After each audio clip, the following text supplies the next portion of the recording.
चलिए आज हम चर्चा करते हैं मानव भूगोल के आधारभूत सिद्धांतों में वातावरण समायोजन के सिद्धांत के बारे में, यानी प्रिंसिपल ऑफ एनवायरमेंटल एडजस्टमेंट। देखिए, इससे पहले वाले वीडियोस में हम क्रियाशीलता और पार्थिविकता के सिद्धांतों की चर्चा कर चुके हैं और ये जो क्रियाशीलता और पार्थिविकता के सिद्धांत हैं, इनके प्रतिपादन में वातावरण समायोजन का एक महत्वपूर्ण योगदान है।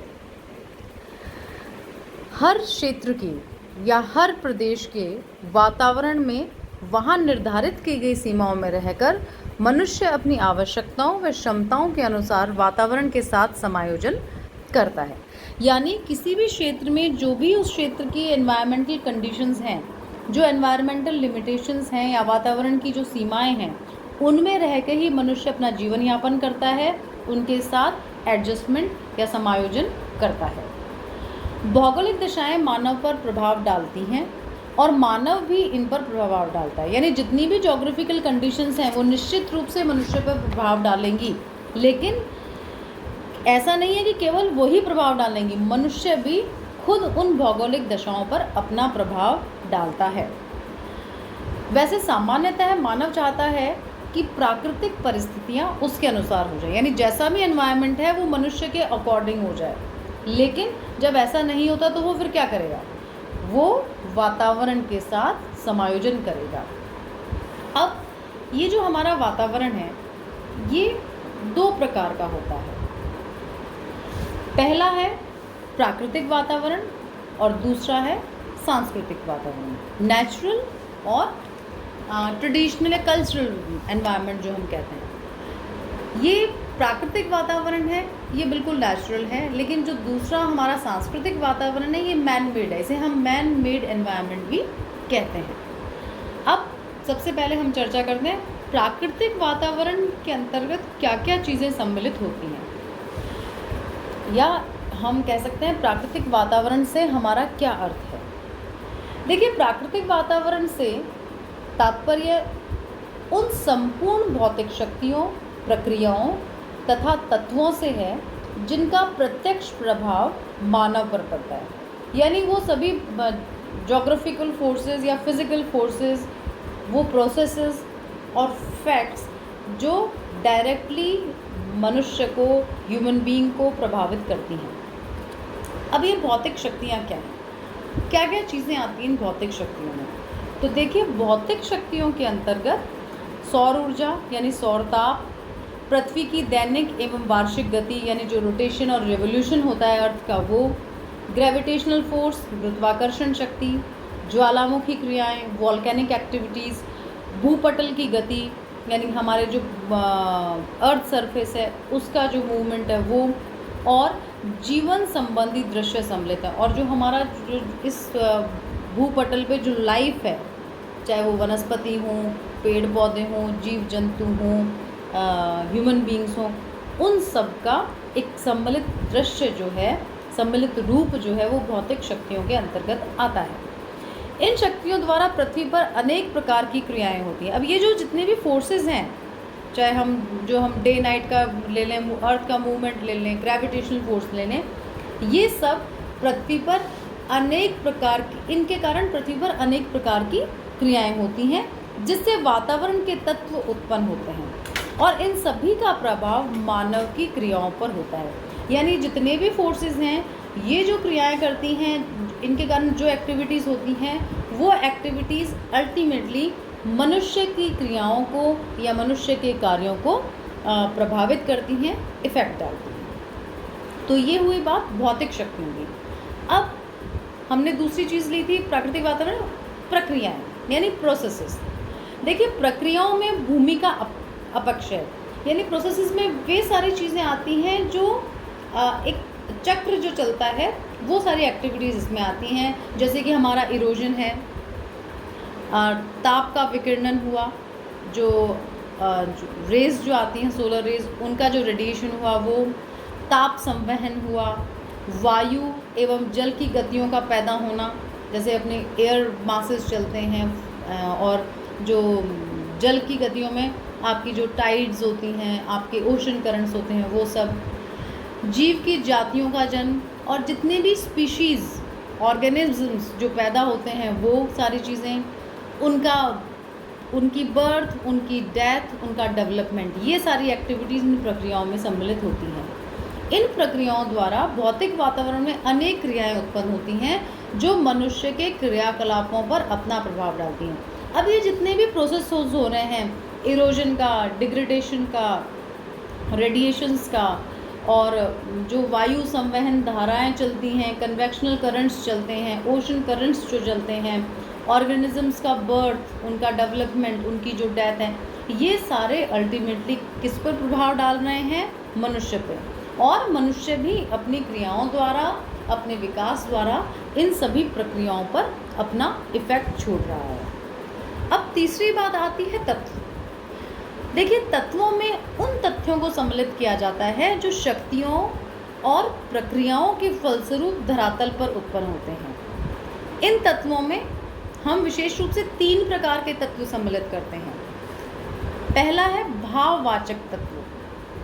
भाववाचक तत्वों में जैसे क्षेत्रीय विस्तार या आकार, किसी भी रीजन को हम लें तो उसका एक्सटेंट क्या है, वो कहाँ तक फैला हुआ है और उसका आकार किस प्रकार का है। प्रादेशिक स्वरूप और आकार, और कोई जो प्रदेश है, कोई जोग्राफिकल जो रीजन है, उसका स्वरूप किस प्रकार का है और वो उसका जो विस्तार है, उसका आकार है, वो किस प्रकार का है। फिर हमारी जो भौगोलिक स्थिति या जो हमारी ज्योमेट्रिकल स्थिति है, लोकेशन है, जोग्राफिकल लोकेशन है कि इतने अक्षांश, इतने देशांतर के बीच में, या हम कह सकते हैं हमारे जो ज्योमेट्रिकल लोकेशन है, डिग्रीज, इतने डिग्री इतने मिनट पे लोकेटेड है, ये सब चीज़ें भाववाचक तत्वों पर आती हैं। दूसरा जो है आता है इसके अंदर भौतिक तत्व। भौतिक तत्व में जितने भी फिजिकल चीज़ें जो हैं वो इंक्लूड होती हैं, जैसे कि हमारा क्लाइमेट है, हमारा वेदर है, किसी भी क्षेत्र की स्थलाकृति है, लैंड रिलीफ है, किसी भी क्षेत्र की मिट्टियाँ हैं, खनिज पदार्थ हैं, जो धरातल का जल है वो चीज़, और महासागर या जल या तटीय क्षेत्र, यानी जो हमें फिजिकल रूप से दिखाई दे रहे हैं वो सारे भौतिक जो तत्व, वो सारे इसके अंतर्गत इन तत्वों में सम्मिलित होते हैं। तीसरा आता है जैविक तत्व। देखिए, जैविक तत्व के अंतर्गत जो वे सभी पृथ्वी तल पे वे सभी चीज़ें आती हैं जिनमें जीवन है, जैसे वनस्पति है, जीव जंतु हैं, माइक्रो ऑर्गेनिजम्स हैं, ये सब इन जैविक तत्वों के अंतर्गत आते हैं। तो भौतिक शक्तियों में कौन सी चीज़ें सम्मिलित हो गई? ये सारी प्राकृतिक वातावरण में भौतिक शक्तियाँ, प्रक्रियाएं और तत्व, ये तीनों चीज़ें सम्मिलित हैं। ये सभी चीज़ें मिलकर भौतिक पर्यावरण का निर्माण करती हैं और ये सभी मनुष्य के जीवन पर भी प्रभाव डालती हैं। हम सब भी इनसे प्रभावित होते हैं। इन्हें प्राथमिक प्राकृतिक या भौतिक पर्यावरण कहा जाता है। इन्हें हम प्राथमिक पर्यावरण भी कह सकते हैं, प्राकृतिक पर्यावरण भी कह सकते हैं, या हम भौतिक पर्यावरण भी कहा जा सकता है। इनका अस्तित्व मनुष्य के कार्यों से स्वतंत्र है, क्योंकि इनका मनुष्य से सृजन नहीं किया है, वरन ये प्रकृति की देन है मानव को। देखो, ये जितनी भी प्राकृतिक वातावरण के जो तत्व हैं, फैक्ट्स हैं, ये सभी ये इंडिपेंडेंट हैं मनुष्य के कार्यों से, क्योंकि इनको मनुष्य के कारण ये पैदा नहीं हुए हैं, बल्कि ये नेचर के द्वारा प्रदत्त हैं मनुष्य को। अब दूसरा आता है हमारा सांस्कृतिक वातावरण, कल्चरल एनवायरनमेंट, जिसे हम ये एक तरह से मैन मेड एनवायरनमेंट है, मानव निर्मित है। और इसके अंतर्गत क्योंकि मैन मेड है, ये मानव निर्मित है, इसलिए जो दृश्य, भूदृश्य मानव द्वारा बनाए गए हैं, मानव द्वारा निर्मित हैं, वो सब इस सांस्कृतिक वातावरण के अंतर्गत आएंगे। मानव प्राकृतिक वातावरण में अपनी तकनीकी ज्ञान द्वारा देखिए संशोधन करता है और उसे अपनी आवश्यकता के अनुसार बना लेता है। यानी जितना मनुष्य के अंदर टेक्नोलॉजिकल नॉलेज होगा, वो अपने उस टेक्नोलॉजिकल नॉलेज के अकॉर्डिंग वातावरण में, एनवायरनमेंट में चेंजेस लाएगा जो वो चाह रहा है। जैसे कि सपोज एग्जांपल ये है, मनुष्य ने डैम्स बना लें रिवर्स पे, जब उसे पानी की आवश्यकता महसूस हुई कि हम इस पानी से सिंचाई के लिए यूज़ कर सकें, ड्रिंकिंग वाटर के रूप में यूज़ कर सकें। तो रिवर्स के पानी को उसने डैम्स के रूप में बनाना शुरू कर दिया। वहीं इलेक्ट्रिसिटी, जिन एरियाज़ में बहुत ज़्यादा हाई कंडीशंस हैं, हमने एसीज़ वगैरह लगा लिए। तो ये सब सारी चीज़ें हैं, मनुष्य ने उस पर्टिकुलर एरिया को अपने अकॉर्डिंग चेंज करने का प्रयास किया है अपने टेक्निकल नो हाउ से। जैसे एग्जाम्पल हम और भी ले सकते हैं इसमें कि वो उसे जब मनुष्य को भोजन की आवश्यकता हुई तो उसने क्या किया, खेती करना शुरू कर दिया, एग्रीकल्चर करना शुरू कर दिया। एग्रीकल्चर लैंड के लिए उसने जंगलों को साफ़ करना शुरू कर दिया। अपनी सहूलियत के लिए उसने जो उसे आधारभूत इंफ्रास्ट्रक्चर की जो सुविधाएं चाहिए, जैसे सड़कें बनाना, नहरें बनाना, रेल मार्ग बनाना, ये सब मनुष्य ने अपने किस कारण के, अपने तकनीकी ज्ञान से उसने किए। पर्वतों को काट कर उसने सुरंग बना दी, नई बस्तियां बसा ली हर जगह। रही बात माइनिंग एक्टिविटी की, भूगर्भ से उसने खनिज निकाले, इंडस्ट्रीज़ डेवलप शुरू कर दी, उनसे और दूसरे इंस्ट्रूमेंट्स बनाने मनुष्य ने शुरू कर दिए। और प्राकृतिक शक्तियाँ जितनी भी थी उनका अलग अलग तरीके से अपनी आवश्यकताओं की पूर्ति से उसने ये उनका शोषण करना शुरू कर दिया, उनको यूज़ करना शुरू कर दिया। मानव निर्मित वातावरण में भी शक्तियाँ, प्रक्रियाएं एवं तत्व कार्य करते हैं। सामाजिक वातावरण मानव का नियामक माना जाता है और जो सामाजिक प्रक्रियाएं हैं वो उसकी निदेशक मानी जाती हैं। अब जो सांस्कृतिक वातावरण की जो शक्तियां हैं, इन शक्तियों के अंतर्गत मानव स्वयं एक भौगोलिक घटक के रूप में क्षेत्र की जनसंख्या, उसका वितरण एवं घनत्व, उसका स्त्री पुरुष अनुपात, उसकी आयु वर्ग, प्रजातीय रचना, शारीरिक स्वास्थ्य, मानसिक क्षमता और जनसंख्या में वृद्धि और उसके कारण सम्मिलित किए जाते हैं इन शक्ति। मतलब ये मनुष्य के पावर हैं, ये एक भौगोलिक घटक के रूप में मनुष्य यहाँ पे कार्य करता है। फिर आती है सांस्कृतिक प्रक्रियाएं। देखिए, सांस्कृतिक प्रक्रियाओं में वे कार्य सम्मिलित किए जाते हैं जिनके द्वारा मनुष्य एवं मानव समूह वातावरण से सामंजस्य स्थापित करते हैं। जैसे न्यूट्रिशन का लेवल, वो वातावरण से जो पोषण की जो प्राप्त करते हैं, सामूहिकरण, प्रवास, अनुकूलन, विशिष्टीकरण, ये सब चीज़ें इन सांस्कृतिक प्रक्रियाओं में आती हैं। अब सांस्कृतिक तत्वों के अंतर्गत जीवन के 3 प्रतिरूप सम्मिलित किए जाते हैं। पहला है सामाजिक नियंत्रण के प्रतिरूप, यानी पैटर्न ऑफ सोशल कंट्रोल। ये पैटर्न ऑफ सोशल कंट्रोल है, इसमें हम हमारे रीति रिवाजों को लेते हैं, मान्यताओं को लेते हैं,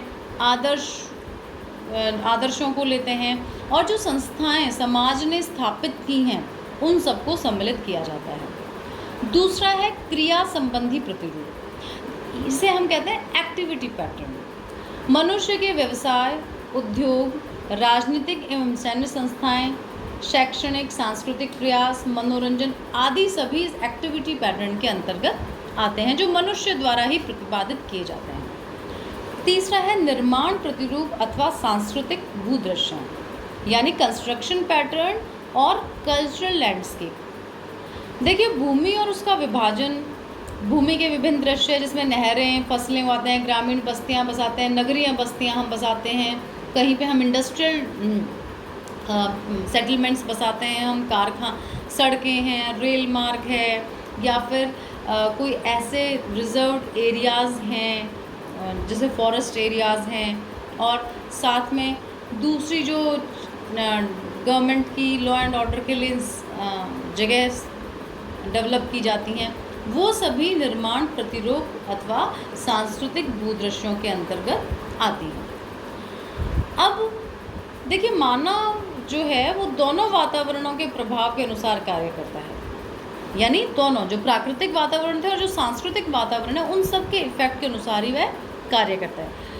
वो कभी तो वातावरण में परिवर्तन करता है, और जब परिवर्तन संभव नहीं होता तो वो स्वयं परिवर्तित हो जाता है।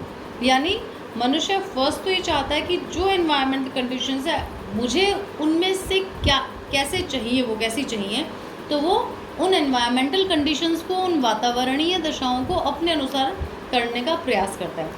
लेकिन हर समय वो ऐसा नहीं कर सकता, और जिस समय वो उस वातावरण को परिवर्तित नहीं कर सकता तो वह स्वयं को परिवर्तित कर लेता है और वातावरण के साथ अनुकूल प्रक्रिया करने लगता है। यानी वातावरण के साथ वो अनुकूलन कर लेता है या समायोजन कर लेता है। अब बात आती है कि वातावरण समायोजन क्या है। देखिए, वातावरण समायोजन जो है जो हम डिस्कस कर चुके हैं कि मनुष्य जब वातावरण के अनुसार को अपने अनुसार ढाल नहीं सकता तो वह उस वातावरण के अनुसार खुद अपने आप को ढाल लेता है। अब इस वातावरण समायोजन के दो पहलू हैं। पहला है अनुकूलन यानी एडेप्टेशन, दूसरा है रूपांतरण यानी मॉडिफिकेशन।